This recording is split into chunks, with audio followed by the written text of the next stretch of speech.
Hi, it's me again with Corel Tips and Tricks.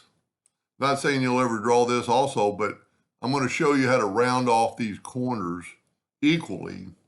So what we're going to do, we're going to take a rectangle and not hold down the control button and get a rectangle. And I'm going to hit P to put it in the center of the page. Then I'm going to go up here with my ratio locked and I'm going to type in 1/2 inch to round off the corners. Then I'm going to Control D and make a duplicate and rotate it 90 degrees. Let me zoom in here. Then I'm going to weld it. It's going to get rid of all the inside lines. Now I need to round off these inside corners, so I'm going to take my shape tool and I'm going to select those 4 nodes. I'm going to go to Windows, Dockers, and Corners, and I'm going to do them 1/2 inch. And now everything's equal. Now we're working the center of the page. I'm going to draw an ellipse, a little bit bigger, and I'm going to hit P.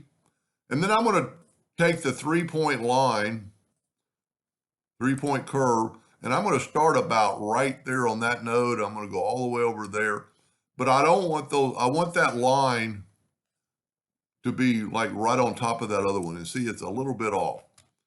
So I'm going to take that line and right click and turn it into a, well, it's already a curve because you can see the handle. And I'm going to move this out just a little bit. And then I always zoom in. We're pretty good.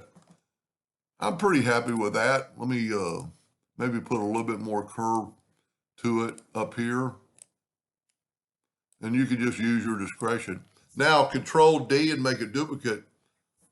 Alternate C to have it rotate from the center of the page and rotate it 90 degrees. We only need to do one of them. Now I'm going to group this together, Control G. That's pretty important because that way we can get rid of all that. I'm going to take my Smart Fill tool and I'm going to fill that in with black. Then I'm going to get my Interactive Fill tool and I'm going to swipe across it, put black on both ends. But then I'm actually going to use a white to put a line across there. About like that. I got a little bit too much black on the edges. That looks pretty good. Now I can delete this or I can move it out of the way.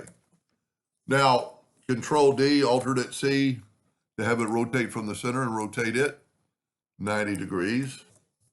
Control D, Control D. That looks pretty cool. Then if you put a black box around it, you get that effect. That's pretty good. Anyway, I hope that helped a little bit. Thank you for watching.